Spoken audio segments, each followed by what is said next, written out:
और पूरे देश में नरेंद्र मोदी जी ने और बीजेपी ने बेरोजगारी की बीमारी फैला दी है।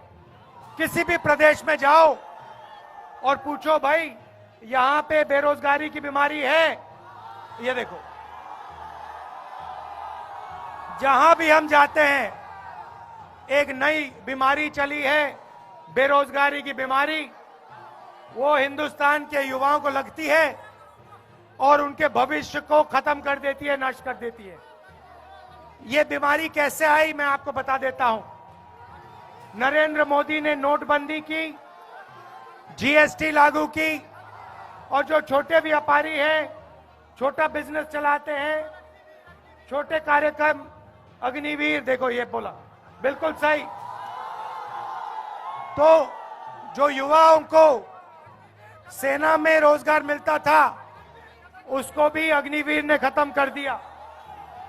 और भाइयों और बहनों, एक और बात मैं आपको बताना चाहता हूं। जो आपने अग्निवीर की बात छेड़ी, मेरे पास 100-200 युवा आए, कुछ महीने पहले की बात है। दिल्ली आए, मेरे साथ बैठे और रोने लगे, मतलब आंसू निकलने लगे। 20-25 युवाओं की आंख से आंसू निकलने लगे। मैंने पूछा आप रो क्यों रहे हो, क्या हुआ? मुझे कहते राहुल जी हमने 5 साल सेना में जाने की प्रैक्टिस की, रनिंग की, वर्जिश की, हमें सेना में एक्सेप्ट कर लिया गया। हमारा जो सपना पूरा था, हमारा जो सपना था उसको पूरा कर दिया। और फिर 3 साल बाद हमें कहते हैं, टाल टाल कर कहते हैं तुम्हें सेना में नहीं लिया जाएगा, क्योंकि अब अग्निवीर लागू हो गया है। ना तुम इधर के ना तुम उधर के 1,50,000 युवाओं को पहले आर्मी में लिया और फिर आर्मी से निकाल दिया और उनको कहा कि तुम्हें सेना में नहीं लिया जाएगा और तुम्हें अग्निवीर में भी नहीं लिया जाएगा। और आज 1,50,000 युवा भटक रहे हैं, जंतर मंतर में बैठे हैं, क्योंकि उनके हाथों से सरकार ने रोजगार छीना है। और मैंने उनसे कहा है कि कांग्रेस पार्टी उनके साथ खड़े होकर उनको न्याय दिलवाएगी और उनका जो हक बनता है उनके हवाले उसको करेगी। भाइयों और बहनों,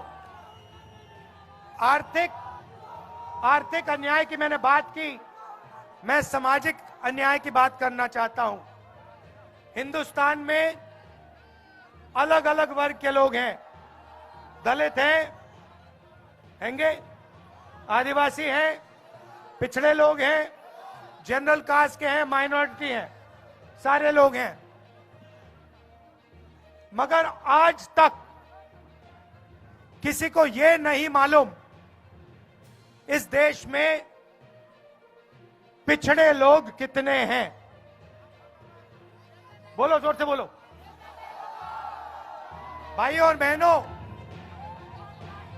मैं आपसे पूछता हूं, देश में पिछड़े लोग कितने हैं, कोई जानता है?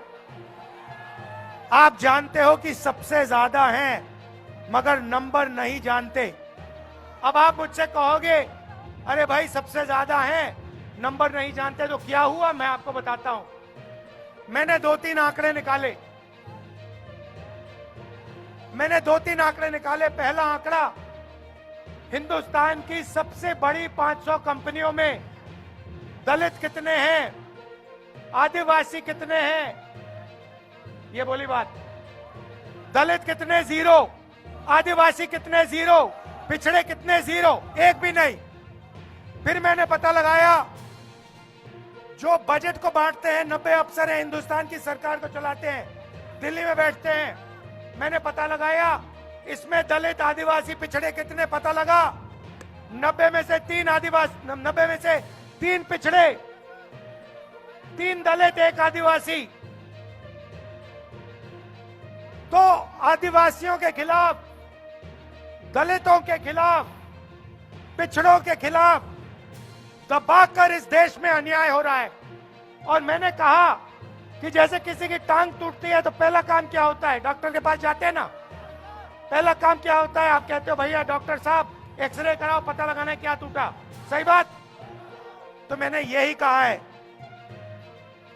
हम पहले पैसा मांगता है। हमारी सरकार, देखिए हमारी सरकार की कोशिश होगी, जैसे हमने राजस्थान में किया, स्वास्थ्य हमने पूरा का पूरा फ्री कर दिया, दवाई फ्री कर दी, अस्पताल फ्री कर दिया। दिल्ली में सरकार आएगी तो हमारी ये कोशिश होगी कि आप हमें ये ना कह पाओ। मगर मैं जाति जनगणना की बात कर रहा हूं। हम जाति जनगणना की बात कर रहा हूं। मैंने कहा कि जैसे किसी को चोट लगती है तो एक्सरे होता है, वैसे ही हिंदुस्तान का एक्सरे होना चाहिए, जाति जनगणना होनी चाहिए, पता लगाना चाहिए इस देश में दलित कितने, आदिवासी कितने, पिछड़े कितने, माइनॉरिटी कितने, जनरल कितने। वही पहला कदम है न्याय देने का। अगर हमने मालूम ही नहीं कि आदिवासी कितने, पिछड़े लोग कितने, तो न्याय की कैसे बात हो सकती है? जैसे ही मैंने जाति जनगणना की बात की, वैसे ही नरेंद्र मोदी कहते हैं देश में कोई जात नहीं है, देश में सिर्फ जो जात है एक।